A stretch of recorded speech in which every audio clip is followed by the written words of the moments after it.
Eromanga Sensei is actually a good show.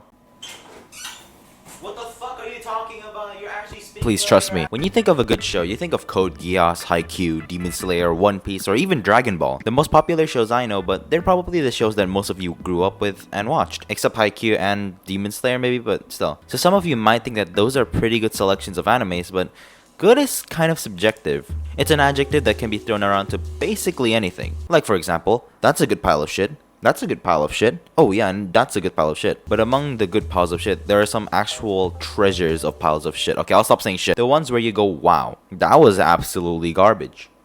So when's the next season? Oh, there's none? Oh, fuck. Eromanga Sensei was one of those shows that somehow made me disgusted, surprised, hyped, cringed, a lot of emotions that I can't describe in one sentence. A show that's so bad that it's actually good. This show left me so on edge that I absolutely loved the series. Okay, maybe love is a strong word. I guess I should say I enjoyed it, but still. And I can't explain why. It's a feeling in shows like these that I enjoy watching them personally, and that might be saying a lot of things about me, but I'll just ignore that for now. And so that's why before starting this video and the script, I completely rewatched this entire anime again, except episode 12, from the first episode all the way to its last, except episode 12. And it was actually pretty good. The characters are kind of wholesome if you remove the fan service. The plot itself is also mid, but I still enjoyed the characters interacting with each other. But me saying this is kind of irrelevant since most of the time while I was watching this anime, I had my brain turned off or was playing FG on the side. Or maybe it's because I was watching it at 1.5 times speed and so it felt like I was watching the show like it had a Subway Surfers gameplay on the bottom. But although I can watch Eromanga Sensei, I can't watch other crappy shows like Orimo. I don't know why. Maybe it's because the animation is actually good, maybe it's because the characters in the series are kinda cute, or maybe it's because I'm a lolicon. Maybe it's all of them, I don't know. Now before I talk about some other stuff about this anime, I think I have to kind of explain why I even started watching it in the first place. Well, to begin with, I'm pretty sure all of you had a quote-unquote phase when you first watched anime. Like a phase where you'd watch as much anime of a same genre per se. Maybe like isekai and or adventure type-esque shows.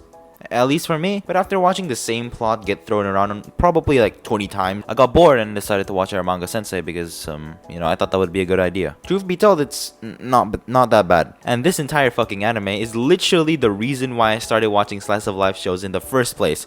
And I'm not ashamed about that at all. I really enjoyed the characters just interacting with each other and the character development, quote unquote, that they had gotten throughout the series. And Eromanga Sensei was the first anime that made me realize that, damn, these shows are actually kind of enjoyable to watch. Like, I'm pretty sure you all know Kaguya-sama, right? All I thought about the show was that it was a boring-ass school anime that they just talked about random shit that I wouldn't care about. But after watching Eromanga Sensei, I came with a new perspective. That these random dialogues with the characters are actually enjoyable to watch. And just seeing them interact with each other is a feeling that I can't really explain all too well about. And somehow, out of all the shows that I could have picked, this fucking show made me actually like the genre as a whole. Well, enough of that. Let's talk about the actual show first, since most of you probably haven't even watched the anime yet or will not watch it whatsoever. And if so, that's okay. If it's not your cup of tea, then it's alright. As Sun Tzu once said, if you know the enemy and you know yourself, thou should not fear the results of 100 battles. Except if the main characters are lollies and underrated. Spoiler alert if you're gonna even watch this show. So the story revolves around two characters, that being an ero artist, which is Sagiri, also known as Eromanga Sensei, the title, and a light novel artist, which is Masamune. These two characters are siblings and live together in one house. And I know you're already saying, oh shit, that's a way to start an anime,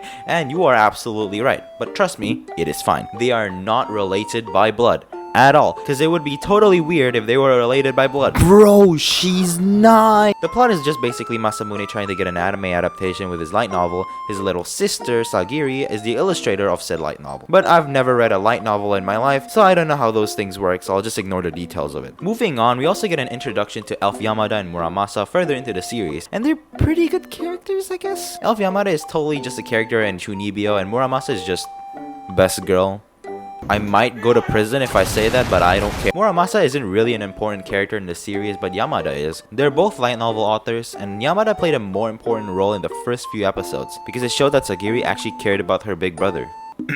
Stepbrother. And somehow, both of them even liked Masamune. However, he did not choose any of those two characters. Instead, he kills his own fucking sister, who is not related by blood, by the way. And yeah, that's the main plot of this anime series. And well, I still liked it. You know, it's alright. It's really simple, funny, and wholesome in a way. Minus the fucking child porn, basically. It's a good anime. But I mean, I am a sucker for animes that dives further into manga or acting, like for example, Bakuman and Oshinoko. And so I guess really enjoyed it. The process of Masamune writing his light novel and his weird relationship with Yamada is quite enjoyable to watch. And I don't really care for the fan service since I just skipped them. You know, I wasn't, oh Jesus Christ, I'm skipping.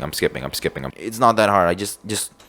Yeah, that's it. There was some character development in this series, like with Sagiri and Masamune. The backstory in episode 11 with Sagiri and Masamune was, it's kind of wholesome. I enjoyed this part a lot more than whatever the fuck those episodes were. I think I just enjoy laid-back anime, to be honest, since that's kind of hard to find across the medium. Episode 11 is probably the best episode the series has gotten so far, and it's probably because there's less fan service and more about our two main characters overall. It's just nice seeing them talk like actual normal people, and texting like they're just best friends instead of whatever stuff they normally do in their house. It's a nice change of pace than all the episodes in the series, since when they talk with each other in the early episodes, it's more like a, hey Sagiri, you need a fuck, oh my god, what the go in my room, huh?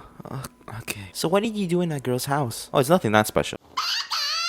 But as the episodes progressed until episode 11, it's kind of enjoyable to have them talk like normal people for once. But then we got the train wreck of episode 12. Episode 12 is a complete episode of trash. No, not even trash. It's a fucking landfill. We got episode 11 where they talk like they were normal and texting about random stuff. Not much fan service, and we got to see some personality with our two main characters. Then we got episode 12, complete and utter what the fuck. I don't like watching fan service, but this episode is fan service. This episode is the literal definition of fan service. Girls with bikinis, playing Twister, exhibitionism, like what the fuck. And I for sure am not going to be rewatching this episode since I vividly remember the Twister scene. Ah fuck, I think I have to rewatch it since I have to edit this part. So I guess this anime is kind of a mix between nice and what in the fuck is happening. The show doesn't take itself that seriously, but in some aspects it kind of does, at least for me, I don't know. I just feel like the voice actors went a little bit too hard on this anime. Like holy shit, they were really good.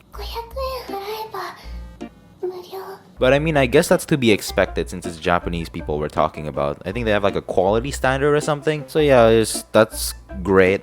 But they went a little bit too hard on the wrong anime. So I don't really know what else I could talk about this anime. I think I already said what I wanted to say about this series, so I'll just summarize what I already said in this video. The anime itself is a solid 7 in my opinion, but because it did introduce me to slice of life, I have to rate it as an 8. And I know this rating is gonna get flamed, but I don't really care. It's a fun anime to watch while your brain is turned off. The animation is pretty nice and the characters interacting with each other is enjoyable to watch. If you can just ignore the fan service, I guess it's a pretty alright anime. And yeah, that's all. Thank you for watching. I'm Chris Cat and I'll be editing another video like next month. So subscribe and yeah, see ya. Okay, so I just got finished with the script and I kinda don't wanna do this. Look at this. What is this? Alright, anyways, let's start with the first episode. So far, it's actually pretty good. Okay, you gotta mute. So yeah, it's pretty good. Not gonna lie. For now, yeah. Alright, anyways, I'm gonna continue. I'm gonna not react for a while now because I'm gonna play FGO all pretty standard Fate Grind Order stuff, you know. Alright, so you see this, right? You see this? My sliver of Japanese level. I translated it. What is she saying, dog? This has to be slowed down. What the fuck is this? Can you explain to me what the fuck is this, bro? Oh shit. FBI, I promised it was not on purpose. I just noticed that the Mushoku Tensei got an episode recently. As you can see, I just Muse Asia. Let me subscribe. Muse Asia is like goated, and well, Mushoku Tensei got its first episode, quote unquote.